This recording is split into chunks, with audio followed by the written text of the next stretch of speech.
Ես վարչապետի լիազորությունների անցման չանցման հետ կապված մեկնաբանողը չեմ,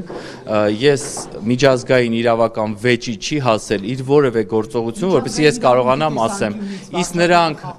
իսկ միջազգային իրավունքի տեսանկյունից, նաև իմ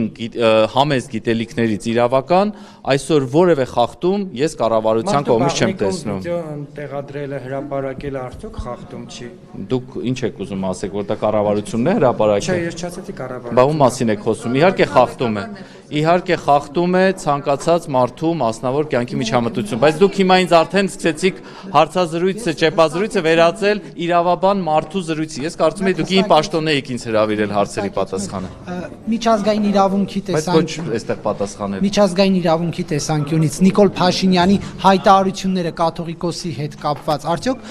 մարդու իրավունքների խախտում են թե ոչ։ Նորից միջազգային իրավունքի տեսանկյունից ես չեմ ստացել որևէ վեճ, բողոք, խնդիր, որի մասով կարող եմ ձեզ իրազեկել։ Միջազգային որևէ այս պահին վեճ, խնդիր, նույնիսկ միեդի որևէ դիմում չորով ես կարող եմ ձեզ մեկնաբանություն անել։ Շնորհակալություն։ Չկա, բայց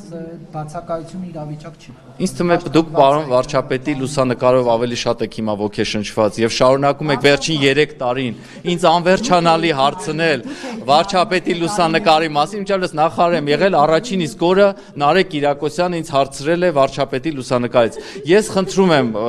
ովքեր որ հետևում են եւ կարող են պարոն Կիրակոսյանին ուզում ենք նվիրել վարչապետի լուսանկարը, որ այդ ոգեշնչման թեման ձեզ մոտ անցնի։ Ես չեմ մանիպուլացնում, ես ձեզ խնդրում եմ երկու խոսափողով մի թափարեք այդպես ագրեսիվ, ես ձեզ միայն խնդրում եմ, որպեսզի եթե հնարավոր է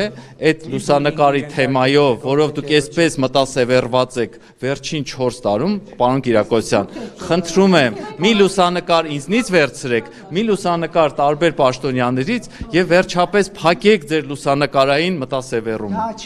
Այլ հարցեր, շնորհակալություն։